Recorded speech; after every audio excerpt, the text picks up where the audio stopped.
السلام علیکم ورحمۃ اللہ وبرکاتہ۔ آج ہم پڑھیں گے سورۃ البقرہ کی آیت نمبر 177۔ اعوذ باللہ من الشیطان الرجیم، بسم اللہ الرحمن الرحیم۔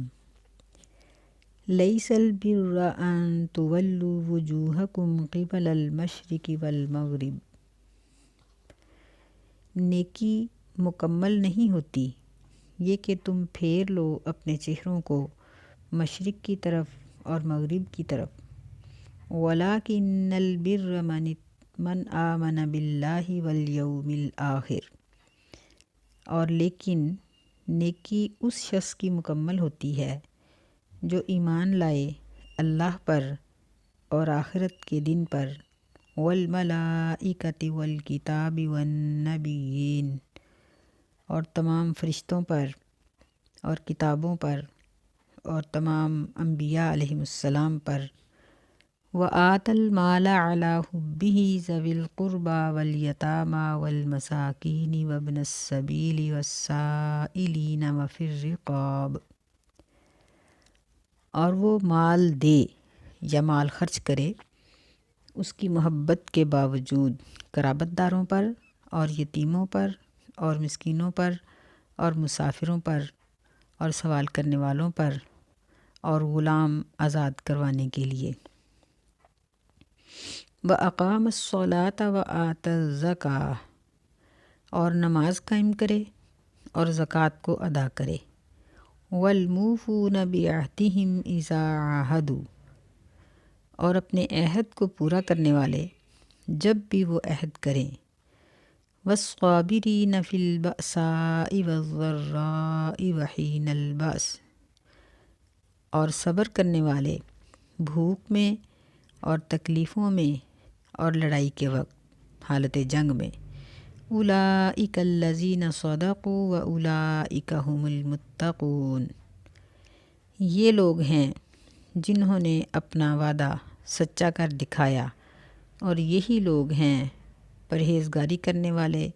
یا متقی، یا اس کا معنی بچنے والے بھی پڑھا جا سکتا ہے۔ اب ہم اپنے سبق کو دوبارہ دیکھتے ہیں۔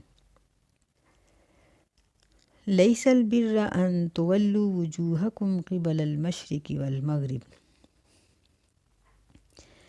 جب اللہ تعالیٰ نے مسلمانوں کو بیت المقدس سے بیت اللہ کی طرف منہ کرنے کا حکم دیا تو منافقین نے جہاں باتیں بہت کیں وہاں مسلمانوں میں بھی کچھ تھوڑی سی پریشانی پھیلی، تو اللہ رب العزت نے اس جامع آیت کو نازل فرمایا۔ اس آیت مبارکہ میں عقیدہ اور عمل دونوں چیزوں کو مختصراً مکمل بیان کیا گیا ہے۔ تو اللہ نے یہ آیت مسلمانوں پر نازل کی کہ قبلے کی تبدیلی سے کسی جماعت کے منشور میں کوئی فرق نہیں آتا، کیونکہ اطاعت کرنے والوں کے لیے یہ چیز لازم ہے کہ وہ اپنے امیر کی اطاعت کریں، چونکہ مسلمانوں کی جماعت کے امیر محمد صلی اللہ علیہ وسلم ہیں، اور آپ وہی کہتے ہیں اور کرتے ہیں جو آپ کو اللہ تعالیٰ کی طرف سے حکم ملتا ہے۔ تو اس لیے منہ مشرق کی طرف کیا جائے یا مغرب کی طرف، بیت المقدس کو قبلہ بنایا جائے یا اس کو بدل کے بیت اللہ کی طرف منہ کرنے کا حکم دے دیا جائے اور تا قیامت اس کو قبلہ قرار دے دیا جائے، تو اس میں کوئی فرق نہیں پڑتا۔ فرق پڑتا ہے جو اس کے بعد عوامل کا ذکر کیا ہے ان کے کرنے یا نہ کرنے سے۔ ویسے بھی سورۃ البقرہ یہ قرآن مجید کا خلاصہ ہے، اور قرآن مجید میں اللہ تعالیٰ نے عقیدے کے بارے میں اور اعمال کے بارے میں سارا ذکر فرمایا ہے، بحث کی ہے۔ تو تقریباً سورت کا پہلا حصہ، یعنی ہم پہلے پارے سے جو پڑھتے آ رہے ہیں، یہاں تک بات چیت زیادہ تر عقیدے کے بارے میں ہی ہوئی۔ اب اس کے بعد عوامل کا ذکر شروع ہو رہا ہے جو تقریباً سورت کے آخر تک چلتا جائے گا۔ تو یہاں اللہ تعالیٰ یہ بات ذکر کر رہے ہیں کہ اس شخص کا ایمان مکمل ہے جس میں آگے آنے والی چیزوں کی چیزیں سارے احکامات مکمل طور پر موجود ہیں۔ پہلی چیز یہ ذکر کی ہے من آمن باللہ، جو اللہ پر ایمان لائے، یعنی جس شخص کا اللہ پر ایمان ہے وہ اللہ تعالیٰ کے احکامات میں شک نہیں کرے گا، وہ قرآن کا اور حدیث کا کوئی بھی حکم سن کر اپنی رائے یا اپنی مرضی اختیار نہیں کرے گا، بلکہ اپنی رائے اور اپنی مرضی کو قرآن اور حدیث کے تابع کر دے گا اور اپنے عمل کو فوراً بدل لے گا۔ ایمان کی ظاہری علامت یہی ہوتی ہے۔ دوسری چیز یہ ذکر کی والیوم الآخر، آخرت کے دن پر اس کا یقین کرنا، یعنی جس شخص کو یہ یقین ہے کہ قیامت کے دن اللہ تعالیٰ نے اپنے سامنے کھڑا کر لینا ہے اور اس نے پوری زندگی کے اعمال کا حساب لینا ہے، وہ شخص گناہ کے قریب نہیں آتا، نہ کسی کی حق تلفی کرتا ہے، نہ اللہ کی نہ اللہ کے بندوں کی، بلکہ ہر ایک کو ان کا حق دے کر رہتا ہے۔ غلطی، کوتاہی، خطا، گناہ ہو جائے تو اللہ تعالیٰ سے معافی مانگ لیتا ہے۔ یہ ایمان لانے والے بندے کی دوسری صفت ہے۔ ان دونوں چیزوں کو ابتداءً ذکر کیا گیا شروع میں سر فہرست، کیونکہ ان کے بغیر باقی تمام نیکیاں قبول نہیں ہوتی۔ تیسری چیز یہ ذکر کی گئی ہے والملائکہ، یہ ملکن کی جمع ہے، یعنی فرشتوں کے وجود پر، فرشتوں کے یعنی اس مخلوق کے اوپر ایمان لانا۔ کچھ لوگ ایسے ہیں جو فرشتوں کو نہیں مانتے، حالانکہ اللہ تعالیٰ اور انسان یعنی انبیاء علیہم السلام کے درمیان رابطہ کروانے والے رابطے کا ذریعہ فرشتے ہی ہیں، تو فرشتوں کے وجود کو تسلیم کرنا اور اس بات کو ماننا کہ تمام فرشتے اللہ تعالیٰ کے مطیع اور فرما بردار ہیں، کوئی ایک بھی اللہ کا نافرمان نہیں ہے، یہ مسلمان کے لیے ضروری ہے۔ اور فرشتوں کی قوت، طاقت پر ایمان لانا، پھر اسی طرح ان کے پیغام لے کر آنے پر یقین کرنا، ان کی امانت داری اور ان کی قوت کا یقین رکھنا، یہ سب چیزیں فرشتوں پر ایمان لانے کے اندر شامل ہیں۔ والکتابی، چوتھی چیز ہے کتاب، یہاں جنس کا ذکر کیا گیا ہے، اس سے مراد تمام کتابیں ہیں، یعنی اللہ تعالیٰ نے انبیاء علیہ السلام پر جتنی بھی کتابیں نازل کی ہیں، جتنے صحیفے اترے ہیں، یا انبیاء علیہ السلام پر جو چیزیں نازل کی گئیں جن کا قرآن مجید میں تذکرہ ہے یا نہیں ہے، یہ سب کچھ اللہ کی طرف سے تھا۔ ہر نبی اللہ کا سچا اور فرما بردار نبی تھا، کسی بھی نبی اور رسول نے اللہ کی نافرمانی نہیں کی، اور ہمارا ایمان ہے کہ ہم تمام رسولوں کی رسالت کو مانتے ہیں اور آخر الزماں نبی محمد رسول اللہ صلی اللہ علیہ وسلم کی نبوت پر ہم ختم نبوت پر یقین رکھتے ہیں، یعنی کتابوں پر یقین رکھتے ہیں لیکن آخری کتاب قرآن مجید پر ہم عمل کرتے ہیں، اور تمام رسولوں کی سچائی پر یقین رکھتے ہیں، اور محمد رسول اللہ صلی اللہ علیہ وسلم کے آخری نبی ہونے پر ہم یقین کرتے ہیں اور ان کی اطاعت کرتے ہیں۔ وَآتَى الْمَالَ عَلَى حُبِّهِ ذَوِي الْقُرْبَى وَالْيَتَامَى وَالْمَسَاكِينِ وَابْنَ السَّبِيلِ، اور پانچویں چیز یہاں، چھٹی چیز یہ بیان کی گئی ہے کہ وہ مال کو اس کی محبت کے باوجود اللہ کی راہ میں دے دے۔ یہاں اللہ تعالیٰ نے مال کے خرچ کا جو ذکر کیا ہے، یہ بات یہاں یاد رکھنی چاہیے کہ یہ زکوٰۃ کا حکم نہیں ہے، کیونکہ زکوٰۃ کا حکم آگے علیحدہ سے آ رہا ہے۔ یہ ہے کہ مال میں سے زکوٰۃ کے ادا کرنے کے بعد بھی ہمارے مالوں میں غرباء کا حق رہتا ہے، اور نبی علیہ الصلاۃ والسلام نے صدقہ و خیرات کی مسلمانوں کو ترغیب دلائی ہے۔ تو جب ہم صدقہ و خیرات کرتے ہیں تو سب سے پہلے قرابت داروں کو دیکھنا چاہیے کہ قرابت داروں کی ضرورت کو اس طرح سے پورا کیا جائے کہ وہ سوال کرنے کی عادت نہ بنا لیں، اور ان کی ضروریات کو کسی اچھے طریقے سے پورا کر دیا جائے۔ بہتر تو یہ ہوتا ہے کہ کسی بھی ضرورت مند کو سٹینڈ کر دیا جائے تاکہ وہ منگتا نہ بن جائے، بلکہ یکمشت اس کی ضرورت پوری کر کے اس کو عزت، حمیت اور غیرت کے ساتھ کمانے کی عادت اس کو ڈال دی جائے۔ تو قرابت داروں کو دینا یہ سب سے بہترین اور دوہرے اجر کا سبب ہے۔ قرابت داروں میں سے بھی یتیموں کو دینا، یتامہ کے سلسلے میں یہ بات یاد رکھنے کی ہے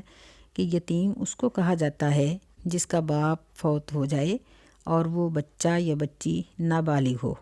اگر وہ بالغ ہے تو پھر یتیم نہیں۔ اسی طرح اگر وہ بچہ یعنی بالغ بھی ہے اور صاحب کاروبار بھی ہے، اس کا باپ اس کے لیے دولت مال چھوڑ گیا ہے، تو اس کے اوپر یتیموں کے احکامات نہیں آئیں گے، نہ اس کے مال اسباب کو کوئی دوسرا زبردستی سنبھال سکے گا اور نہ ہی اس کو یتیم سمجھ کر اس کی مدد کی جائے گی، ورنہ صدقات و خیرات سے یتیموں کی مدد کی جا سکتی ہے۔ والمساکین، یہ خرچ کرنے کی تیسری صورت ہے، یعنی تیسرے نمبر پر مساکین کا ذکر کیا۔ مسکین وہ لوگ ہوتے ہیں جو کماتے ہیں، کوشش کرتے ہیں، لیکن ان کی ضروریات، ان کے اخراجات ان کی کمائی سے پورے نہیں ہوتے، محنت بہت کرتے ہیں لیکن ہنر تھوڑا ہے، یا کسی وجہ سے ان کے پاس پیسہ کم ہے، تو ان کی مزید یعنی مدد کر دینا، یہ مساکین کی مدد ہے۔ یہ جو گلیوں میں پھرنے والے فقیر ہیں، ان کا شرعی لحاظ سے کوئی حق نہیں، ان کو دیے ہوئے پیسے ضائع ہیں، اور یہ لوگ کاروبار کرتے ہیں، مانگنا یہ ان کا کاروبار ہے، یہ بہت امیر کبیر لوگ ہوتے ہیں، اور ان کو دینے سے تقریباً پیسہ ضائع ہو جاتا ہے، لہٰذا ان لوگوں کو دینے سے بچنا چاہیے، کیونکہ یہ مساکین کے اندر نہیں آتے۔ خرچ کرنے کا سلسلے میں اللہ تعالیٰ نے چوتھا نمبر ابن السبیل کا بولا ہے کہ مسافر کو دینا۔ مسافر اگرچہ کتنا امیر کیوں نہ ہو، لیکن راستے میں اس کی جیب کٹ گئی، یا اس کے اوپر کسی بہت بڑی بیماری کا حملہ ہو گیا، یا بعض اوقات وہ اپنے پیسے، اپنا پرس گھر بھول آیا، یا بعض اوقات یوں ہوتا ہے کہ ایکسیڈنٹ ہو جاتا ہے، تو ایسی صورت میں مسافر کا صدقے کے مال سے اور زکوٰۃ کے مال سے اس کے اوپر خرچ کیا جا سکتا ہے، اس کے لیے حلال ہے۔ ہاں، البتہ اگر کوئی مسافر یہ کہے کہ میں گھر جا کے لوٹا دوں گا، تو یہ اس کی بہت اچھی عادت ہے۔ پانچویں نمبر پر جن پر خرچ کیا جائے گا، جو خرچ کے حقدار ہیں، وہ ہیں سائلین، سوال کرنے والے، یعنی جو اللہ کے نام پر سوال کرتے ہیں تو ان کو کچھ نہ کچھ دے دیا جائے۔ اگر نہ دیا جائے، جس طرح گلی میں مانگنے والے فقیر سوال کرنے والے ہیں، تو ان کو ڈانٹنے کا حق نہیں ہے، بلکہ یہ ہے کہ ان کو اچھے طریقے سے اگر سمجھا سکتے ہیں تو سمجھا دیں، اگر نہیں تو پھر یعنی یہ فقیر، ان کو سائلین کے اندر بھی شمار نہیں کرنا چاہیے۔ یہ ایسے لوگ ہوتے ہیں جو ضرورت مند ہوتے ہیں اور کسی سے مانگنے کی جرات رکھتے ہیں۔ بعض ایسے ہوتے ہیں کہ جو ضرورت مند ہوتے ہیں لیکن کسی سے سوال نہیں کرتے، تو سوال کرنے والوں کو اور نہ سوال کرنے والوں کو دونوں کو دینے کا حکم دیا گیا ہے۔ چھٹے نمبر پر ذکر کیا گیا ہے پھر رقاب، غلام آزاد کرانے کے لیے، یعنی جب اسلام آیا اس وقت دنیا میں غلامی کا دور تھا، بہت سے لوگ انسانوں کو بھیڑ بکریوں کی طرح بیچ بھی دیتے تھے، خرید بھی لیتے تھے۔ اسلام نے اس بات پر رغبت دلائی کہ اپنی قیمت ادا کرو اور آزاد ہو جاؤ، کیونکہ انسان کی غلامی میں دین پر عمل نہیں کر سکتا، اور انسان کی غلامی اسلام نے پسند نہیں کی، بلکہ اسلام نے یہ چیز پسند کی ہے کہ انسان اللہ کا غلام بنے۔ تو اس طرح سے ان لوگوں کا ایک طریقہ یہ تھا کہ غلام اپنی قیمت لگواتا اور پھر اپنے مالکوں سے طے کر لیتا کہ میں اتنی دیر میں اپنی قیمت ادا کروں گا، تو اس کو مکاتب کہا جاتا تھا۔ تو مکاتبین کی پھر صدقہ و خیرات سے مدد کی جا سکتی تھی۔ آج کل الحمدللہ یہ دور تو تقریباً ختم ہو چکا ہے، کہیں کہیں ہیں ایسی صورتیں۔ بہرحال اب یہ حکم ان قیدیوں کے لیے ہے جو ناجائز بلا وجہ قید میں ہیں، جیلوں میں پھنسے ہوئے ہیں، یا ان سے غلطی سے کوئی گناہ ہو گیا جس کی وجہ سے وہ قید میں ہیں اور اپنا جرمانہ ادا نہیں کر سکتے، تو ایسے لوگوں کا جرمانہ صدقات و خیرات سے، زکوٰۃ سے ادا کیا جا سکتا ہے۔ شرط یہ ہے کہ وہ قیدی باہر آ کر اپنے ماحول کے لیے، اپنے معاشرے کے لیے نقصان دہ ثابت نہ ہو، بلکہ وہ مجبور ہو، نیک ہو، شریف آدمی ہو اور قید میں پھنسا ہوا ہو، تو اس کو چھڑانا یہ بھی اسلام نے ہمارے اوپر لازم قرار دیا ہے۔ وَأَقَامَ الصَّلَاةَ وَآتَى الزَّكَاةَ، یہ اسلام نے عوامل کے لحاظ سے 7ویں اور 8ویں عمل کا ذکر کیا ہے کہ نماز کو قائم کرنا، یعنی پہلے تو وہ 6 وہ لوگ تھے نا جن کو ہم نے مال دینا تھا، اب یہ عوامل کے لحاظ سے 7ویں چیز کا ذکر ہو رہا ہے کہ نماز کو قائم کرنا، کہ ایمان اس کا مکمل ہے جس میں یہ 7ویں صفت بھی پائی جائے کہ وہ نماز کو قائم کرے۔ نماز کو قائم کرنے کا مطلب کیا ہے یعنی نماز کی رکعات، نماز کے رکوع سجود، نماز کی عبارت اور اس کا طریقہ نبی علیہ السلام کے طریقے کے مطابق ہو، اس کے اوقات کی حفاظت کی جائے اور نماز کی رکعات کی حفاظت کی جائے، جتنی جتنی اللہ تعالیٰ نے ہمیں بتائی ہیں اتنی اتنی پڑھی جائیں، اور نماز پڑھنے کے بعد اس کو ضائع ہونے سے بچایا جائے اور اس کو نبی علیہ الصلاۃ والسلام کے بتائے گئے طریقے کے مطابق ادا کیا جائے۔ یہ ہے اقام الصلاۃ، نماز کا قائم کرنا، جو یہاں 7ویں نمبر پر ذکر کیا گیا ہے۔ 8ویں نمبر پر فرمایا وآت الزکاۃ، کہ زکوٰۃ کو ادا کرے، یعنی زکوٰۃ وہ مال ہے جو ایک خاص نصاب موجود ہونے کے بعد لازم آتی ہے۔ صدقہ تو انسان ایک کھجور میں سے آدھی کھجور بھی صدقہ کر سکتا ہے، لیکن زکوٰۃ کا جو حکم ہے یہ ایک نصاب مقرر کیا ہے شریعت نے۔ مثلاً اگر کسی کے پاس سونا ہے، ڈلی کی شکل میں ہو یا زیور کی شکل میں، اگر ان دونوں چیزوں کو ملا کر ایک شخص کی ملکیت 7.5 تولے تک پہنچے تو اس کے اوپر زکوٰۃ شروع ہو جاتی ہے۔ اگر 7.5 تولے سے کم ہے تو اس پر زکوٰۃ شروع نہیں ہوگی۔ کوئی مرضی سے دے، خوشی سے دے تو بہت اچھا، اور 7.5 تولے کے بعد جتنی بھی اس کے پاس یہ چیز موجود ہوگی، زیورات موجود ہوں گے، ان کے اوپر زکوٰۃ ہوگی 40واں حصہ۔ یہ کس طرح سے ادا کی جائے گی کہ سونے کی قیمت لگوائی جائے اور کل رقم کو 40 سے تقسیم کر لیں، جتنا جواب آئے گا اتنے پیسے اللہ کی راہ میں سال کے بعد دے دیں۔ یعنی اس کی شرط یہ ہے، پہلی شرط یہ ہے کہ وہ مال 1 سال اپنے پاس رہے، یعنی زیور ہے یا سونا ہے یا چاندی ہے، چاندی کا زیور ہے یا چاندی کی ڈلی ہے، سونا ہے یا سونے کی ڈلی ہے، یہ یا نقد رقم ہے، اگر وہ 1 سال اپنے پاس رہے تو اس کے اوپر 40واں حصہ زکوٰۃ ہوگی۔ پہلی شرط یہ ہے کہ 1 سال پورا گزرے، دوسری یہ ہے کہ زکوٰۃ 40واں حصہ ہوگی، اور تیسری بلکہ یعنی سب سے ضروری شرط یہ ہے کہ ایک شخص کی ملکیت میں یہ ہو۔ سونا ہے تو 7.5 تولے، اگر چاندی ہے تو 52.5 تولے، اور یعنی روپے اور چاندی 2 جنسوں کو آپس میں اکٹھا نہیں کیا جائے گا۔ سونا اور چاندی کو بھی اکٹھا کر کے نصاب نہیں بنایا جائے گا، بلکہ سونے کا الگ نصاب ہے، چاندی کا الگ ہے۔ نقد رقم کے بارے میں علماء کا یہ فیصلہ ہے کہ اس کا نصاب چاندی ہے، یعنی اگر ہمارے پاس رقم موجود ہے، 1 سال گزر چکا ہے اور وہ پیسے اتنے ہیں کہ اس میں ہم 52.5 تولے چاندی خرید سکتے ہیں، 52.5 تولے چاندی کی قیمت کے برابر پیسے ہمارے پاس موجود ہیں اور پورا سال پڑے رہے ہیں، تو اس پر ہم 40واں حصہ زکوٰۃ دیں گے۔ یعنی نقد رقم کو ہم چاندی کے ساتھ اس کی قیمت معلوم کریں گے، لیکن چاندی کی جنس اور روپیہ اس کو اکٹھا کر کے نصاب نہیں بنایا جائے گا۔ تو اسی طرح زکوٰۃ کا نظام بہت لمبا چوڑا ہے، یہاں مختصر سا بتایا گیا ہے کہ یہ اللہ تعالیٰ نے فرمایا کہ جو شخص زکوٰۃ ادا کرتا ہے اس کا ایمان مکمل ہے۔ 9ویں نمبر پر فرمایا کہ وَالْمُوفُونَ بِعَهْدِهِمْ إِذَا عَاهَدُوا،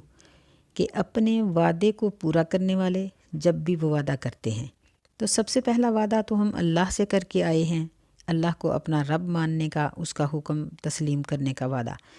دوسرا قرآن مجید کے تمام احکامات اور تمام وہ امور جن سے منع کیا گیا ہے، یہ سب اللہ کے ساتھ ہمارا عہد ہے۔